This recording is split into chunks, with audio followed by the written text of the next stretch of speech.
Hello and welcome to another side play. Me, GamerWolfSix of Echo. Before we start, if you're interested in playing this game, it's free on itch.io. But they're also doing other projects, which can help them do on Patreon, at least by giving them money.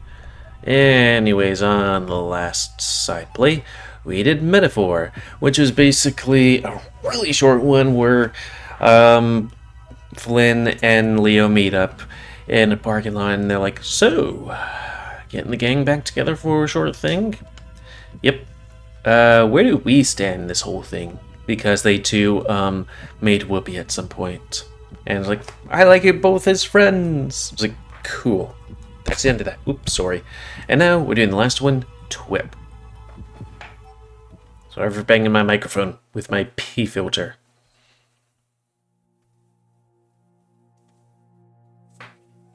Is spooky.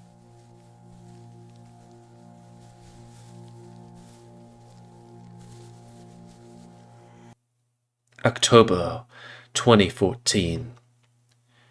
10 years and a month ago.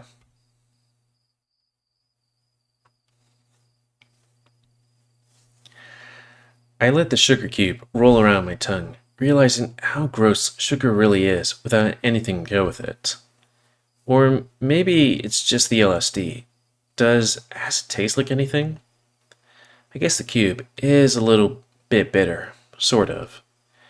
I look over at Jeremy, whose mouth is open, and I can see the sugar cube bounce around on his tongue. Are you sure there is anything in this? I don't taste it. It doesn't taste like anything. I let the cube clack against my teeth a few times before it breaks up and starts dissolving a lot faster. No turning back now. I tap my hoof against the messy floor, making the bed I'm sitting on squeak. Jeremy grins at me. Dude, relax. Remember, good vibes. Otherwise, you're gonna trip bad. Okay, then I wouldn't be able to do acid ever, because I only have bad vibes. Him saying that only makes me more nervous, and I put my face in my paws. Shit, man, I shouldn't have done this. Can I throw it up? He laughs at me, but at this point, I'm so nervous, I can't be mad at him. In a way, I'm latching onto him for guidance because I know he's done this before. No, you can't throw it up. Remember, good vibes. This is about discovering yourself. Can we at least done this outside? This isn't exactly my idea of a place I'd want to find myself in. I glance around Jeremy's trailer and wrinkle my nose. Now, my room isn't spotless, but Jeremy's place is downright nasty. Underneath the smell of pot is a layer of mold and rotting food. The light is a sickly yellow that turns everything in the 70s-esque trailer into a piss-stained color. The light? Oh, like, I don't know, light bulb? The walls are paneled wood, with missing parts, and it's hard to see through the panels, bottles, and used tissues. Gross. To the orange shag carpet underneath. No, I don't want to into that bitch cop fighting us. She's already got it out for me. I don't know who they're talking about. He lays back on the bed, looking at the ceiling, one of his giant ears folding under his hat. He lifts his head back up to swat it back in position. You're over your whole anxiety stuff, right? I told you, this ain't like pot. It's not something you want to fuck around with. Well, you saying shit like that is really helping. I try to keep my voice steady. He watches me for a while, then nods to a shitty TV. When I want something while it sits in, I help you relax. That does sound like a good idea, but still, I'm not so sure. Wasn't I doing this to discover myself? Now that I think about it, I'm not really sure why I decided to do this in the first place. Maybe to figure out why I'm so goddamn broken? He takes my silence as a yes. And goes over to the splintered shelf to pull out a VHS. His TV is so fucking old, it's got a VHS player built into it. This cartoon got me through a lot of hard times as a kid. I'm trying to think of one that's actually fucked up. Happy Tree Friends? He turns on the TV and sticks it in. I watch the white play letters appear over the blue screen before it flickers to a faded out picture of a pink feline thing in a diaper. The sort of music crackles out of the TV's tiny speakers as the cat starts talking to us in high-pitched whine. I frown. It's just creepy. Nah, it's just 'cause I've played it too many times. Just watch and try to relax. Jeremy comes back to the bed, and I lean back against the wall while Jeremy curls up next to the pillow. I'm not totally sure what the show's about, since the TV's kinda quiet and the audio is all fucked up. All I can figure out is that the cat thing and his baby bird friend are trying to make something. A cake, I think. But they're making a huge mess. It feels like one of those shows that might be fun to make fun of with Leo, or something, or Chase. He always laughs at stupid shit I say. The kitchen they're in is bright pink that almost stings my eyes, and I'm not sure if it's because of the distortion or if it's because it was like that originally. It starts to hurt a lot, so I look up at the ceiling. I notice a whole bunch of holes in it, and there's one part with wires hanging out and pipes inside. Suddenly, I'm really wishing I'm not here. I started to grip the bedsheets because things are feeling really light. My body feels light, like a cloud. And now I know it's starting. I try to relax because that's what Jeremy said I should do. But now the ceiling's starting to move. The pattern's starting to swirl around that hole like it's a whirlpool. No, it's like a black hole. I don't know what to think. It's kind of cool to watch, but that feeling that I'm not connected to anything isn't really fun, and it's actually kind of scaring me. I feel like I'm floating up towards the black hole, like it's sucking me in. I jolt and take a breath that sounds sloppy because I'm drooling down my chin, and I whip my head around to look at Jeremy. He's staring at his paw, and he looks up and grins at me. You alright? I just stare at him. How long has it been? It's like I just jumped an eon between time. I was staring at the black hole, and now, as I'm staring at Jeremy's face. His eyes are bright white, like marbles burning into me. I try to breathe normally, try not to freak out. Hey, watch the TV. It's alright. If it gets too bad, you can just pull out one of your joints. I turn my eyes to the TV and see a pink tiger guy again. He's pointing at the oven, talking to the bird. It's a green bird for some reason. The orange one on his wings keeps slipping off, like those features are a jacket they can't keep on. I'm still not completely sure what's going on, but now I think I'm starting to realize that the tiger wants the bird to get into the oven to clean it because there's shit in between the grating, stuff that needs to be cleaned off because they don't have anything to put the cake on before they put it in the oven, so the oven needs to be super clean. But the tiger doesn't really care if the oven's clean. He's gonna shut the door as soon as the bird gets inside. He's gonna turn it all the way up to 500 degrees and cook the bird alive. Suddenly, I'm fucking pissed. Jeremy made me watch this shit to freak me out. He didn't really want me to calm down. He wanted me to lose my mind watching this cartoon horde show. I look over at him and glare. What the fuck is this? He doesn't even look up from his paw. What else is he planning? If he was willing to be this cruel to me, what else is he gonna do? Suddenly, I'm really scared and breathing hard. I stand up quick, and that's when he finally looks up at me. Carl? Dude, just leave me alone. Carl, what are you seeing? Stop it. I turn away and stumble to the door. Carl, whatever it is, it's not real. He sounds distracted, like he doesn't care. He doesn't even get up from the bed to follow me, which is just fine. I stumble out and gasp as the cool air hits my lungs. It feels good because I'm leaving behind whatever bad shit is inside Jeremy's trailer. Inside that black hole. And now, suddenly, I feel sad and lonely. Why the fuck did I hang out with Jeremy?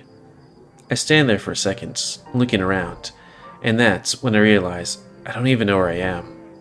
It's dark, and there aren't any lights on the streets. How the hell am I supposed to get home? Leo. Leo can help me. Just thinking about him fills me with a warm feeling. Like back when I was 17, and Dad just told me he'd pay for everything. I reach into my pocket and pull out my phone. I stare at it, and I stare, and stare, and stare, because I don't even know what to push. The little apps appear swirling around, like a black hole. I shut my eyes, then push where I know the phone app should be. I open up again, and see the keyboard, and I blow out a sigh of relief, but then, as soon as I push the first number, all the numbers change. I frown and push the next number, but the numbers change right before I hit it, and I spend the next 10 minutes. 20. 80. 2 hours trying to figure it out, but it's no use.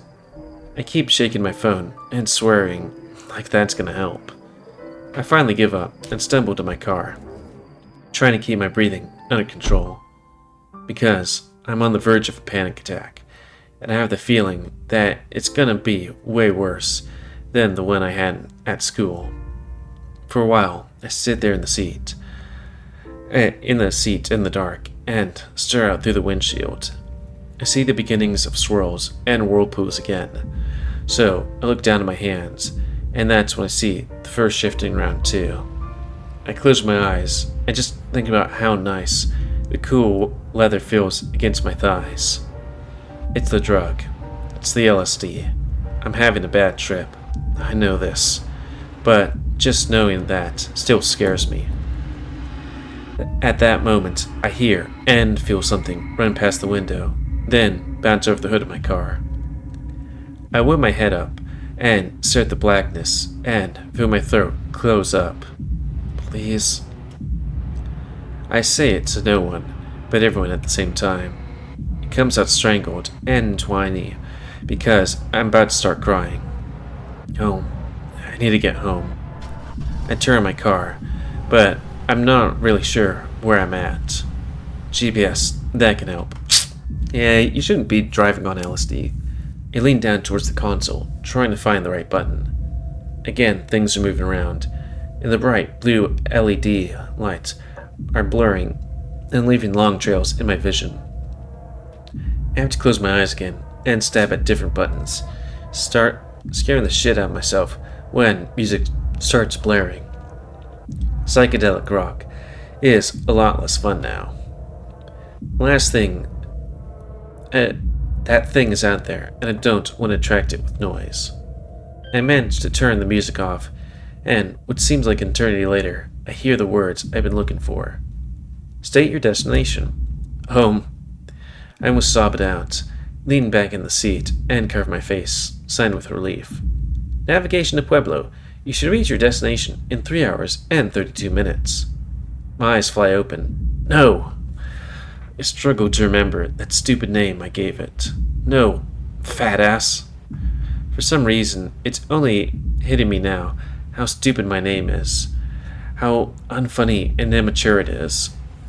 How I've been so lazy that I haven't had taken the time to change the name of my stupid GPS that I named 5 years ago. Again, I feel the bony, skeletal thing rush past my passenger window, dragging its fingers along the glass. Fat ass. Navigation home, or navigate home. Navigating to the University of Pueblo. No. You should reach your destination in 3 hours and 39 minutes. No. I slam my fist into the console. I'm about ready to run out of the car, into the darkness, scream for help. Not just because I'm scared, but because sitting still is almost as bad as being lost. I need to move. My legs aren't bouncing up and down, hitting the steering wheel, and it feels like I'm peeing my pants. I take a few deep breaths. I can do this, just need to calm down. Fat ass. Stupid. Immature. Yes? I pause because I know it's not supposed to do that, is it? I try to remember what I was going to say. Yes? The tone is different, taunting, like it knows that it's fucking with me. It doesn't wait for me to say anything. Navigating to the thing. You have arrived. Your destination is on your left. I carry my seat because I can feel it standing right next to me, outside the window, staring in at me through the glass. I curve my face with my paws, and I can feel tears leaking through my fingers. I stay like that for a long, long, long, long time. Hours stretch into weeks, stretch into months, stretch into infinity, and I fall back into the black hole. It stretches my mind, starts pulling it apart along with the rest of my body. I start to give in, start to give up. Navigating home. You should reach your destination in 3 minutes. Slowly, I bring my paws down from my face. The clock says 2:23. If that's right, it's been 2 hours since I ate that sugar cube. I look out the window to see that the light is still on Jeremy's trailer. I wonder if he's going through the same thing as me. But I'm calm now because I know the GPS was freaking out earlier. It stupid me to lose my shit like that, especially now that I know that Chase is in the car, home from spring break. He's been fucking with me, trying to get me to go to Pueblo with him. I remind that I'm tripping the fuck out because and that messing with me in any way isn't a good idea.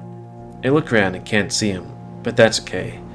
It's just nice to be him to be here. I put my car in drive and pull out on the road. Start driving to where the GPS is telling me to go. I'm chill now, but I still feel like something's following me. It makes me feel better that Chase is telling me about school, how much he misses me. I think I feel him caress one of my horns, which is okay because it feels nice. The car rolling along down the road, and over time, things start to blur together where my car rolls down the road. Again, time stretches and distorts, but it's okay, because Chase is talking to me. But then, his tone gets more urgent. He's trying to warn me about something.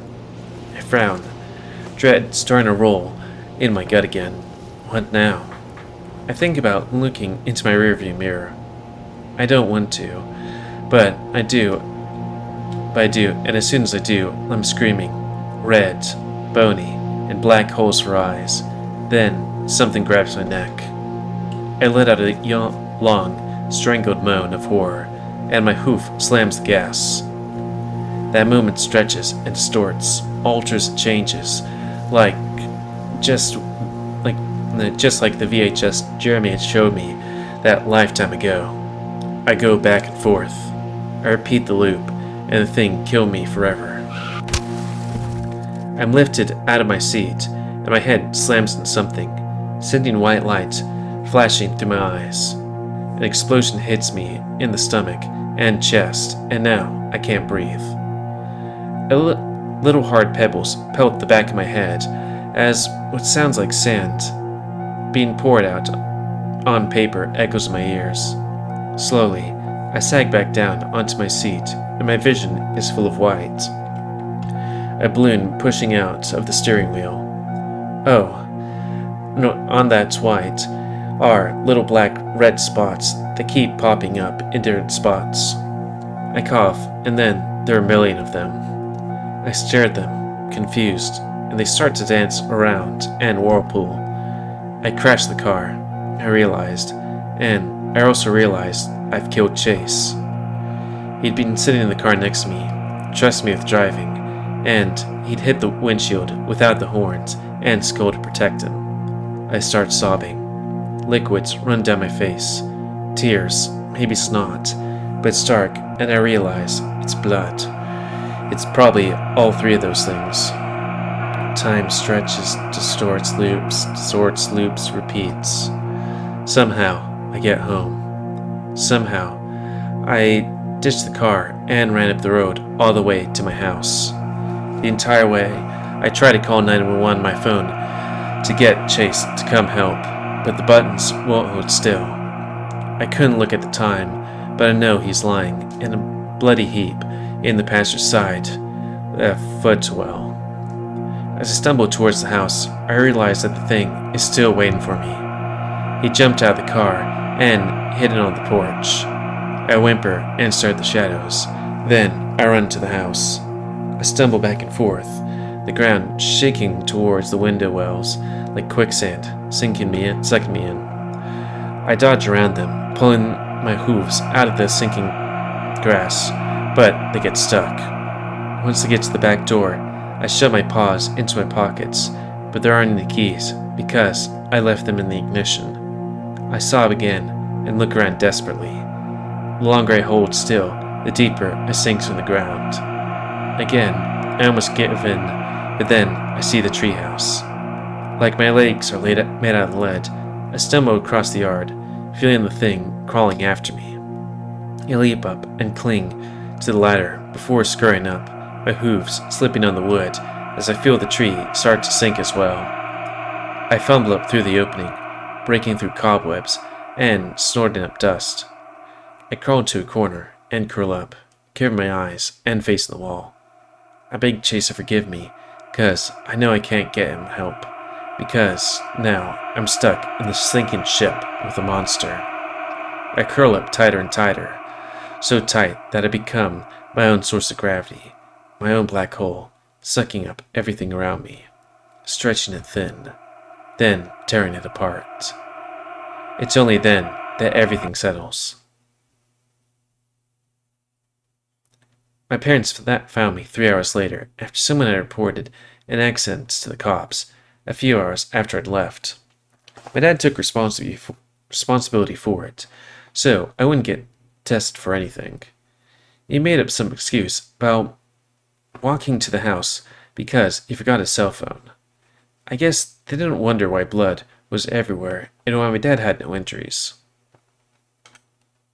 I realized what happened was just a bad trip, but I don't have any plans to try it again. I guess it helped me discover things about myself. Things I'd rather not have found out. Even now, irrational fears get the better of me, and I'm still paranoid as fuck, like everyone's keeping a big secret from me. Sometimes I'm positive they're hiding the fact they found a dead otter in the car. Well, I don't think that has much to do with Carl's route, because the only route we haven't done is Flynn's. Hyena. I'm not sure if that has anything to do with anything, except for the fact that Carl does drugs and stuff, you know? Anyways, end of this side play. So we've done everything in this game except for Flynn's route. Hyena. So comment, guys, I like comments, if you like, dislike. Tip 6 otherwise. If you like RaidTube and like Secret, then please like, subscribe, and check out the videos that grown. Please remember to spend your ammo to control the pit population. I guess the only two things we haven't done besides Flynn is Jenna and Carl's bad route. Though I might not read over it, I might just skim over it. I don't know, we'll have to see. It could be a side play. Because looking back at it, let's see. Is this when we finished everything?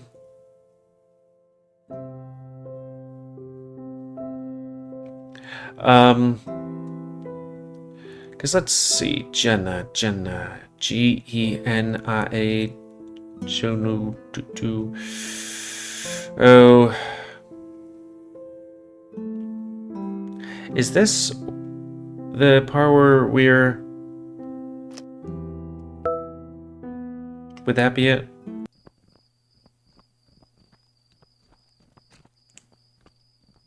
Fast forward, that would be it. No, then I guess skip. Yeah.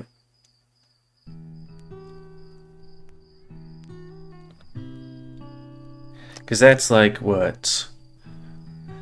1 hour, 2 hours, 3 hours, 4 hours, 5 hours, 6 hours, 7 hours, 8 hours, 9 hours.